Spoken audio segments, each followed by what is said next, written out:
I have the pleasure of introducing our speakers today. Casey Shultz and Carrie Short are Directors of Community and Impact in Investing at the St. Paul and Minnesota Foundation. This is where they spearhead organizations that are place-based impact investing initiatives. So let's give them a hand and welcome them.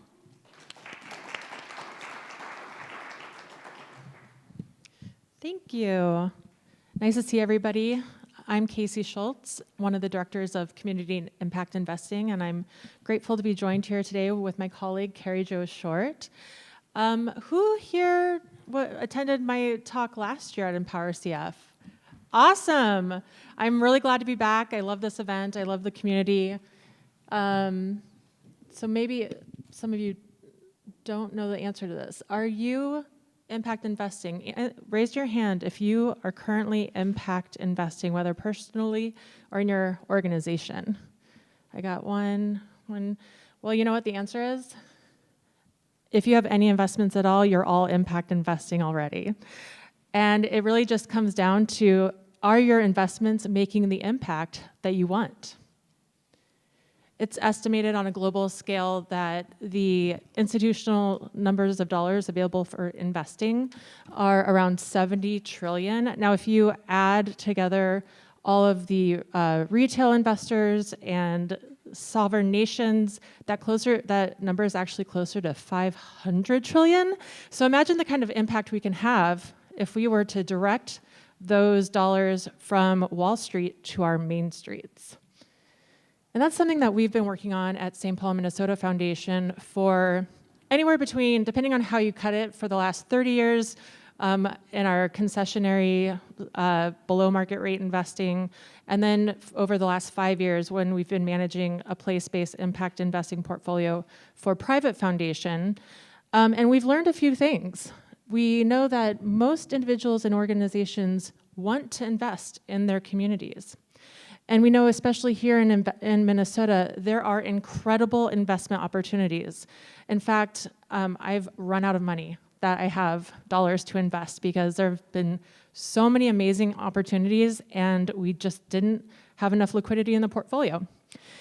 And we also know that there are too many barriers for the average investor to do place-based impact investing.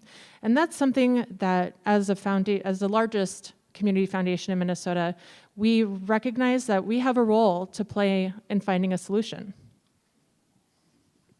So, as Casey said, we're taking on a new charge, and we have a long history in investing resources for the community.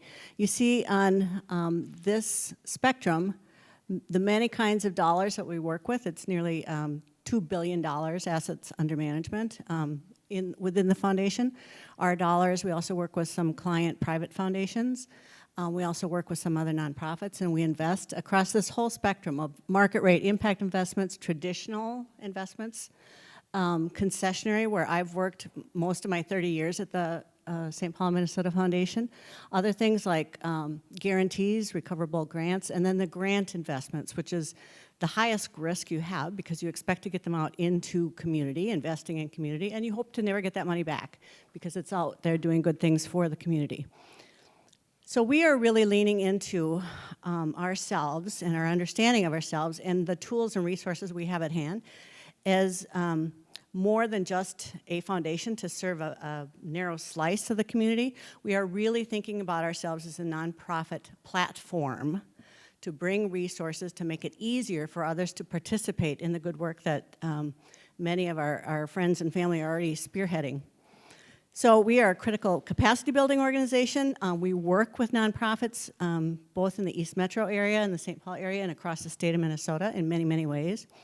We have a long track record and history of convening capital, pulling together resources from other foundations, other donors, and investment dollars.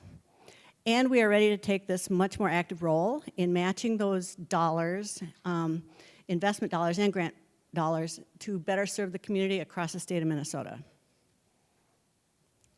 So as we were figuring out that we can be much more than just serving our own backyard and offering up our resources to make it easier for others to participate, we wanted to really lean into our values as a community foundation.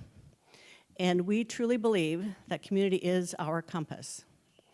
And so we are really focusing on community-led solutions across all of our foundation work.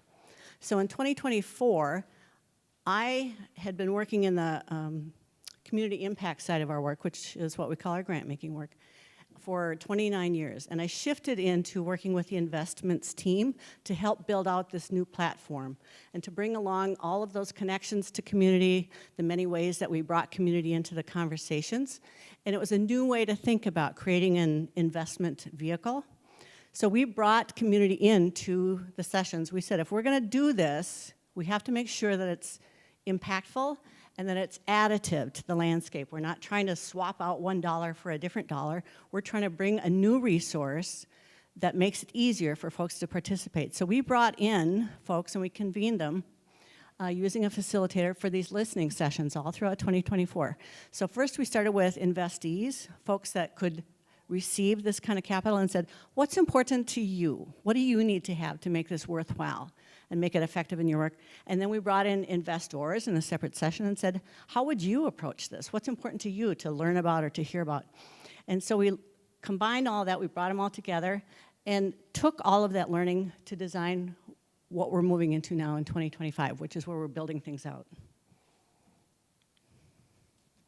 And we have this 3-minute video. It's not very long, but it should clearly tell the story of what it is we're trying to do in a way that helps people understand it, because it can be very complex talking about investments, and not everybody feels ready to do it. The Foundation has been at the center of Minnesota's philanthropic ecosystem for over 85 years. We've seen that communities need more than just grants to thrive. The new Catalytic Capital Program officially matches investment capital with community needs and opportunities. Did you know that your zip code may be more important than your genetic code in determining your life expectancy? The conditions all around you can account for up to 70% of your health outcomes. Catalytic Capital reimagines funding through the lens of what is known as social determinants of health. By investing in areas like education, transportation, and housing, we can improve health outcomes and quality of life for all Minnesotans. We're supporting these areas through both a below market rate investment fund and a market rate investment fund. Meet John. He recommends that 10% of his donor-advised fund be invested in Catalytic Capital's below market rate fund. A portion of that fund is loaned to Denise. Denise is a for-profit real estate developer building affordable housing, and she needs a $2 million low-interest loan. Denise builds an affordable apartment building to help relieve the housing crunch and pays back her loan over a few years. Every year, Denise provides financial reports and impact metrics to the St. Paul and Minnesota Foundation. Data from all investee reports is aggregated and shared with investors like John, so he can see the impact of his investment. When John gets to choose the next steps for his investment, he recommends reinvesting in the fund to keep making a difference for his neighbors. Now, meet Maria. She is the Chief Financial Officer at a private foundation and wants to start impact investing, but doesn't have the resources to manage a portfolio of local investments. So she invests in our market rate fund, and a portion goes to local entrepreneur Oliver. Oliver is commercializing technology designed at the University of Minnesota to improve agricultural yields while using less fertilizers and pesticides. Oliver's company is acquired by Acme Agriculture. As an investor in Oliver's company, the fund receives a significant return on its investment. Maria also gets an impact statement along with her financial statement. When Maria's investment term ends, she can choose whether or not to remain invested in the fund. Catalytic Capital is for people who want to make investment dollars work differently and better for all Minnesotans. For more information on how you can make a difference in our communities, visit spmcf.org/investments. So that was our, in a nutshell, version of what it is we're trying to build out at St. Paul, Minnesota Foundation. And we are really here to share our lessons learned. So this is new to us, and it's new. We couldn't find other models that are quite like this in the community foundation space. So we're making up a lot as we go along. We're working very hard to learn, and we want to share those learnings and inspire other folks to do something similar or move this work forward. So it's kind of uncharted territory for us. So one of the big things that we realized in doing this that makes it happen is you really need a culture commitment to this. It has to be across the organization. You can't shove this down somebody's throat because it will never, never sail. It has to, over time, build up people's attention and understanding and commitment. And in our case, we were lucky enough to hire in 2019, I think, a chief investment officer who really took this to heart and came in wanting to do amazing new things across the platform that we have. And that would be Shannon O'Leary, and she'll join us up here later for questions and answers. And we are working across the entire foundation. So every department of the foundation is involved in this. You can't do it just in investments. You can't do it over here in finance. It has to be an all-in effort for it to work. Another thing that we really bumped into was that this is something new, and so it's a little bit of a complex legal structure that you have to pay a lot of attention to because this is not typical work for a community foundation. So we found a set of attorneys that really understands this field and this marketplace, and we've been listening to their counsel and following it very closely. We've set up these new funds as using a GP-LP structure, a general partner and limited partner structure, and we've split it into two funds or portfolios that we're creating. One is Future Ready portfolio, which is that concessionary bucket of money where we have some investors that want to do something that they don't really need to get a market rate return. But then we have other investors that are really interested in making sure that their dollars can return a reasonable investment performance. Something else that we've discovered in this process, first of all, raise your hand if you've been a part of any of the learning sessions that we did, either as a grant recipient or a potential investor. I know that there are a few people in the room who came to some of those sessions. Matt, you can raise your hand, you were there. And I have to say that we were really pleasantly surprised at how, by having it be a community-informed process, it really lent itself to deep relationship building and trust building right away. And if anybody knows of another organization who's done it this way, I'd love to hear it, because as far as we know, we are the only financial institution that's ever designed a financial product with community first. You know, usually you have people on Wall Street who are like, oh, I'm going to do a bunch of like secondary funds or whatever, and then they just put it out in the market and expect people to buy it. And we recognize that this needs to be a product that the community actually needs and will use and is helpful, instead of just bestowing a solution that we at the foundation thought would work. And so we have found that by our success really has been built on building and developing and nurturing the relationships that we already have and making new ones. And this really comes through when we are out in the community sourcing deals. Both these portfolios are statewide portfolios. And we know from our years of place-based impact investing, you have to have people in the community who know who the developers are, who the business owners are, who's starting a fund, who's starting a business. Because if you're just trying to do that from St. Paul, and I think Steve Grove talked on this too, the Star Tribune is finding that you need boots on the ground and you need leaders in your community to tell you where your dollars are going to be best invested. And so these relationships are really important to us to make sure that we're having these funds go to the right investments statewide. And again, this provides opportunity for stakeholder engagement and business development. We know as a large community foundation, we're seeing the trends in generational wealth transfer, and we know that the Gen Zs and the Gen Alphas and the millennials of the world really care that their investment dollars and that their philanthropic dollars are invested in a way that aligns with their values. And this is an opportunity for us to go to historical families or established families and meet with the entire family, including the young generation who's going to be coming into the ownership of their donor advised funds or going to be taking over leadership of that family foundation, and say, hey, we have an investment tool that not only are you going to make returns appropriate to whatever profile you're going for, you can actually see the investment and the impact in your own community. And we're finding that as a very powerful tool to even start some of these conversations with these families, which has been really incredible. So where are we now? We've been working on this for 2 years now, and really in earnest for the last year. And I'll let Carrie Jo take it. Yeah, so one thing that we have learned, and we're living this, is go slow. Learn as you're going. Don't overpromise and overcommit.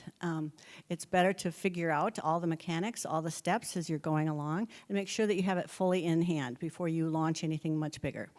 So we're in an intentional go slow mode. So 2024 was really this collecting data, collecting input, talking to a lot of folks saying what is additive, what's needed.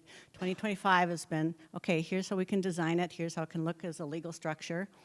And then from there, we'll move into 2026, really launching this in a bigger way. The other thing, you can go to the next, yes. So we were lucky enough to be seeded with a $5 million investment from the Robert Wood Johnson Foundation. They're really interested in seeing how local philanthropy can grow through efforts like this, bringing more resources across the state of Minnesota. And it allows us to test all of our systems. When I said earlier that everybody across our foundation is playing a part in this, that's true. The folks that create the donor statements, the folks that do the finance and reporting, the audit folks, our development staff, and talking to our existing donor relations and seeing would they like to participate in this. Our grant-making team, we're working very closely with them to understand, can we co-invest things? So it's all across the foundation. We are testing all of those systems this year, so we're doing a little bit of a friends and family round in 2025, so we will get some dollars out into community in 2025 before really opening it up to a much broader participation option in 2026. Yeah, and so now that we have worked very hard on figuring out the right fund structure and finding the partners that we need to get this work off the ground, our next steps include investor eligibility. So we early on decided that we were going to create funds that only accept philanthropic dollars. That means that the investors in the funds can be donor advised fund holders who have accounts at the foundation, private foundations, family offices, nonprofit endowments. We did this for a few different reasons. One, we're a nonprofit ourselves, and this is pioneering work, and we wanted to make sure that there was, we weren't putting ourselves at risk of losing our 501c3 status.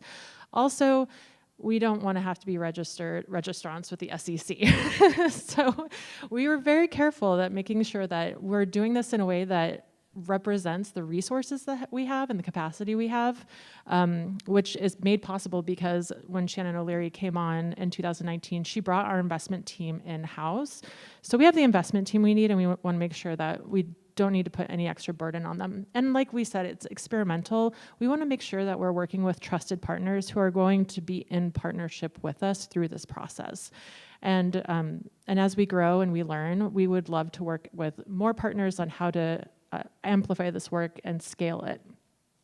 We've been working with national and local philanthropic organizations to fund each portfolio. Carrie Jo mentioned that Robert Wood Johnson came in with $5 million. We're talking to several other private foundations and philanthropic organizations. And what that means is we are able to aggregate these funds from around the country into the St. Paul, Minnesota Foundation and these portfolios, and then work with people like you to distribute them into your communities. And we see this as an amazing opportunity for us to take these national dollars and work with our close partners at other community foundations and private foundations around the state to work together to understand what is the landscape in which you're operating in. What does your community need the most? Do you need direct investment in companies? Do you need some loans for affordable housing? And so we would love to stay in touch with you, and we'll have our information on a slide after this. As you're seeing opportunities that you're like, oh, maybe this would be a great, like they could get a loan for this from St. Paul, Minnesota Foundation. We want to hear from you, and we want to learn what's going on in your community. And so the kinds of investments that we're looking for are, one example is, this is not something that we are invested in, but we heard about this project and we're like, oh, darn, this would have been a perfect investment for this portfolio, which is The Edge, which is a 65-unit workforce rental housing development in Thief River Falls. And this was a great opportunity for the company DigiKey to take advantage of some Minnesota state tax credits to actually build workforce housing, because they are growing faster than the housing supply is in Thief River Falls. So that is a great opportunity where we could have come in with also a loan and either matched a loan or provided some sort of financing for that project, because we love affordable housing. There's also an example of advanced machine guarding solutions. Advanced machine guarding solutions. And this is a robotics and manufacturing organization in Hibbing, Minnesota, so the Iron Range. And they currently have 22 high quality technical jobs, and they are expanding. They have more work and more orders than they actually have capacity for. So they've been working with the city of Hibbing to build a 33,000 square foot warehouse. And they just need operating capital. Like, they just need money to be able to buy the equipment or buy the materials and get those orders out the door. And so we're actually in talks with them about, what does that look like? Is that a loan? Is that some sort of equity investment? And that was brought to us by the city of Hibbing when they heard about us at this event last year during Catalytic Capital. So those are, examples of how our local connections are the ones that are helping us make sure these dollars are getting out into greater Minnesota. Another example, I'm sure many people in the room know, Granite Equity. They're a private equity company based here in St. Cloud that invests in local companies, and with the goal of keeping those companies open in the community and then expanding them and operationalizing them to where they can get their costs down and reinvest those funds into high-paying wages for the people who work for these companies. So an amazing example of economic development and job retention here in greater Minnesota. So if you have anything like this in your communities, and we like to say we are really weird, the weirder the better, we like weird stuff. So if you even think you're like, I don't know, this might be not really in their wheelhouse, send it to me. I want to see it. And even if maybe we're not the ones who can write a check or invest in it, as the largest community foundation in the state of Minnesota, we take pride in our deep connections across the state, either from like government level to financial institution level to other nonprofit level. We really want to be in lockstep with our counterparts around the state and making sure that even if we're not investing, we're helping make connections to resources that can support the organization or the community. So we wanted to keep it fast and tight today so that everybody would have time to ask any questions. Please feel free to email myself, Casey Shultz, or Carrie Jo Short. I say send it to both of us, and we love to, when we get deals, we sit down and figure out which one of us gets to work on it. So please shoot us an email if you have anything or have any questions or would like to meet with us. We do travel too. We would love to come to your community and see what your community is working on. And yeah, we have this microphone, and there's a microphone over there. So if we have a question right up front. Hello, I'm Brian Myers, chair of the J.A. Weedham Foundation in Minneapolis. Our board has expressed an interest in investing in daycare in rural Minnesota. It's a crisis, and I'm just kind of exploring what are the possibilities, but it obviously has to be locally provided, but there's infrastructure issues, et cetera. Is that an area that you all have considered? Because it's one of the biggest crises we have, but I don't see a lot of coordinated effort on it. I think there is a fair amount of coordinated effort when you get out into across the state of Minnesota. I know the initiative foundations have taken kind of a leadership role, at least some of them, in terms of moving this forward, because it impacts all aspects of life, from the new businesses to employers to safety for the children. And so there is an awful lot going on. It's a huge need. Has anything happened? I know there's a lot of talk, but has there been, I mean, the Strip has had a few articles about The need. pod thing, I think, down in Marshall that has worked, but I just haven't heard of a lot of talk, but I just haven't seen results. So Are there examples? What I will say is our community partners, like Granite Equity, for example, they know that childcare is one of the biggest barriers of entry when they're trying to recruit talent to greater Minnesota. And so I know that they are in talks with local government.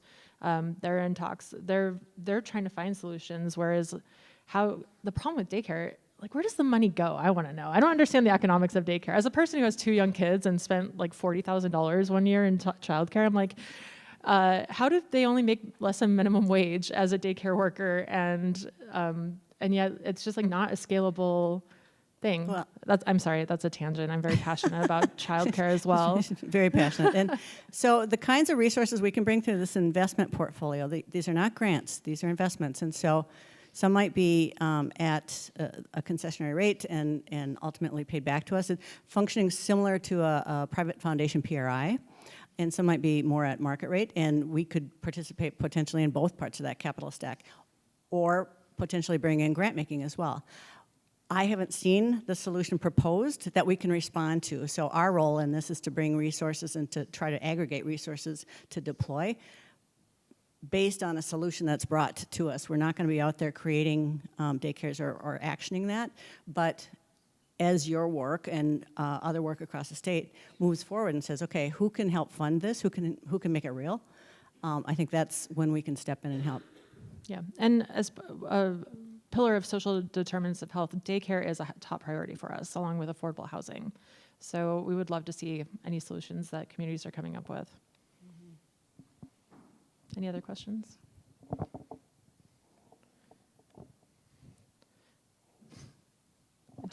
Hold on one second. We're just going to bring the mic over. And you can also come up with the really high technical questions because we have Shannon O'Leary in the room with us, our Chief Investment Officer. And so the stuff that, with my community impact background, grant making background, I could never in 1,000 years answer.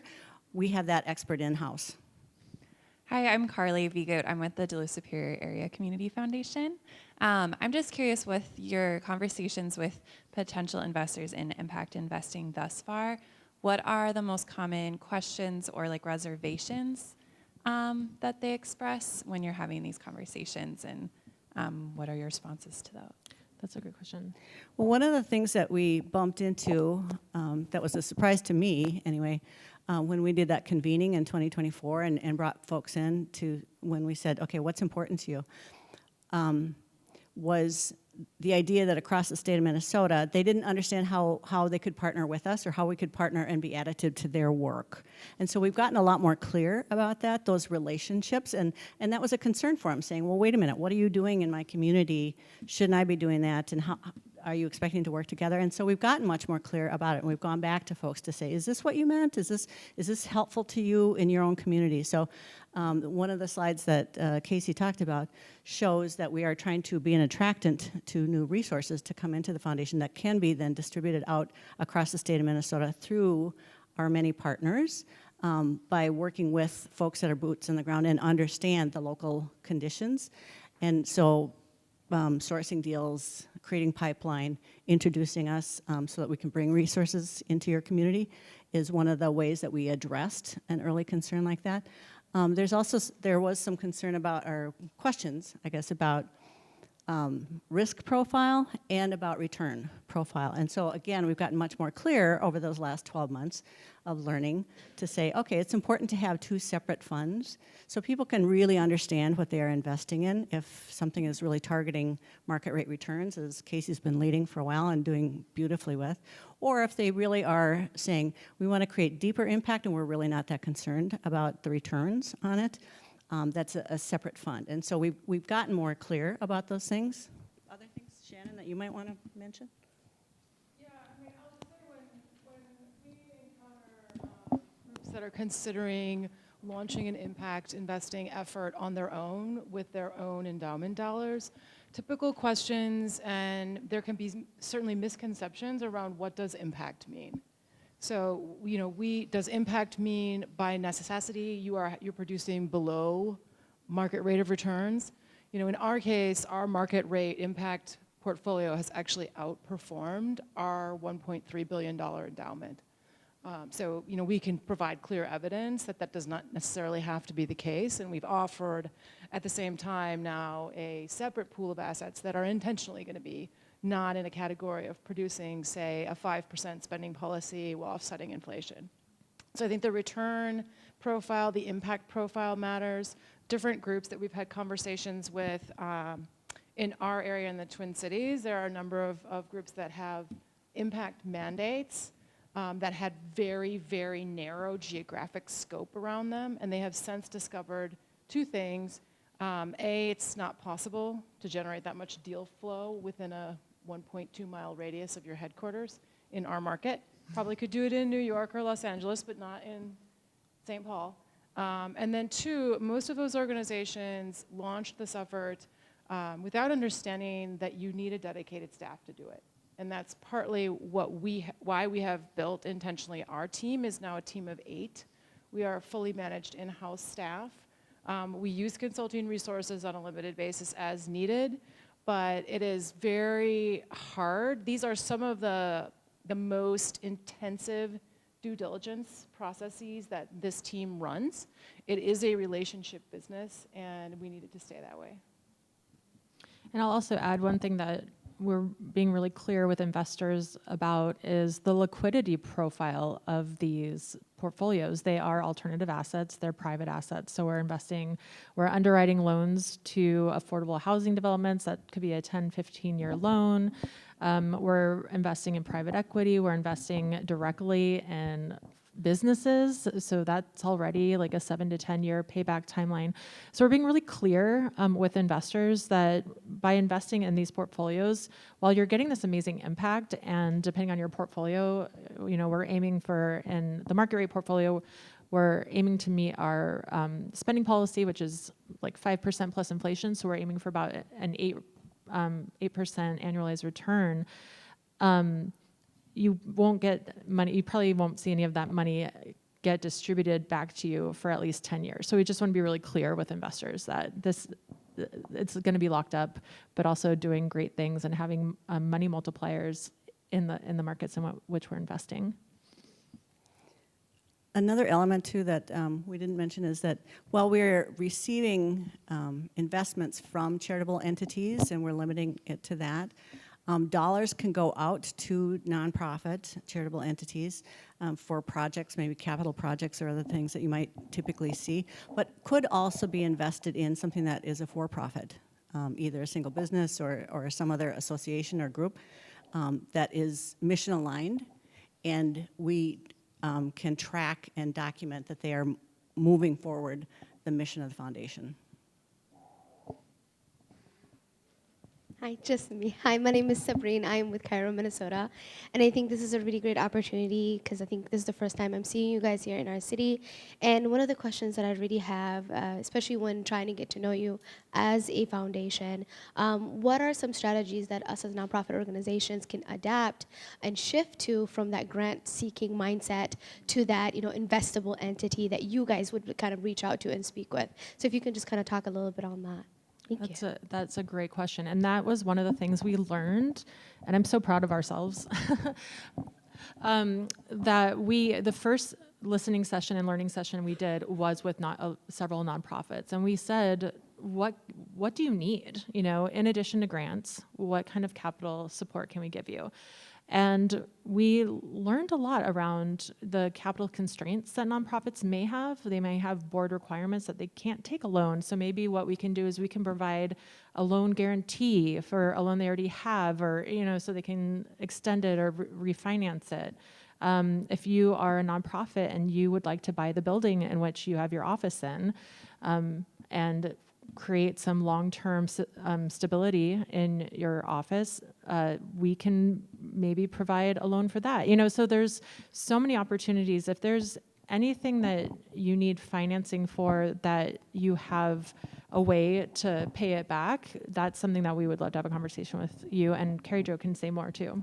Yeah, we do work a lot with nonprofits, and there are varying degrees of sort of sophistication around capital stacks, frankly, in nonprofits. They're very comfortable in the grant space, And yet when you start talking about could you advance this work more quickly if you had a loan or if you had some other kind of investment coming in, many of them will just step back and say, I don't do that. So one of the things that we're working on is education materials. How do we bring people along in that learning continuum? We've talked to Propel, many of you know Propel from their great work with many of the nonprofits across the state, to say, and we haven't figured it out yet, but to say, okay, what resources can we bring so people can increase their capacity and understanding about what this is and what it isn't, and so they can get comfortable in this space and more sophisticated in how they use these dollars. So we are listening to folks and really trying to adjust and learn, and this is a part of our 2025 create it and test it before we roll it out in a bigger way.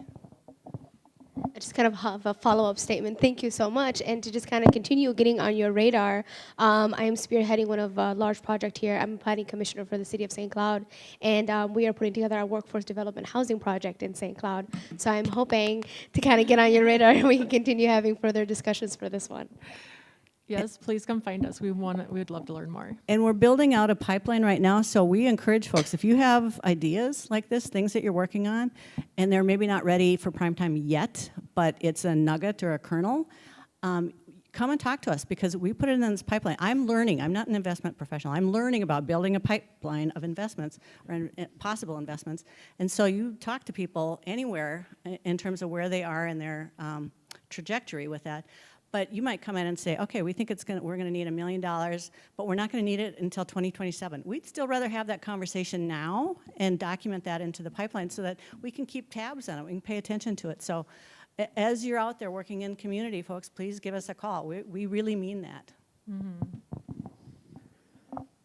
No, that's okay. Thank you. Hey, my name's Nick. I'm with a company called ILT Academy. We work with underestimated entrepreneurs and communities all over the state. Really cool to see you guys beyond Minneapolis and St. Paul. Never thought about it that way. And love hearing about this program. One of the things that we talk about to entrepreneurs is that you want to be prepared to ask for that investment. And so as we think about the groups that are going to come and talk to you about this opportunity, what are some of the things that they should be prepared for if they want to get into your pipeline? That's a great question, and something that we've learned through the many years of place-based impact investing we've been doing is that one of the values that we can provide to our investees is actually getting them prepared to take on institutional dollars, because that's what these portfolios are. They are institutional investment portfolios, and we need to make sure that all of our investments are at that level and are ready to take that kind of money. So in the past, what we've done is we've actually coached a lot of, like, let's say you're a first-time fund manager in venture capital, an emerging fund manager, and we will coach you on what needs to be in your data room. We will provide you examples of documents, and we'll put you in touch with other fund managers who we've invested with, and they'll also coach you. And so really taking it back to community as our compass and making sure that we're additive to any of our investees, not just at it for a return. We're making sure that we're setting them up for success. And that's something that we do for all of our investees if they need it. So I don't have a checklist for you on like what they need to do to prepare. What I will say is if they want to take on institutional financing, maybe do a little bit of research on what that looks like, and then be prepared that it's going to be really painful to go through our process, but we're going to hold your hand. And then when you get on the other side, you can take that due diligence to any institutional investor around the country and meet their investing requirements. Any other questions? Thank you for coming today. We're super passionate and excited about this idea of how do we take dollars from Wall Street and invest them in our Main Street. And seeing the enthusiasm here today just makes me even more excited and hopeful that this is going to be really impactful for Minnesota. So thank you for being here and engaged.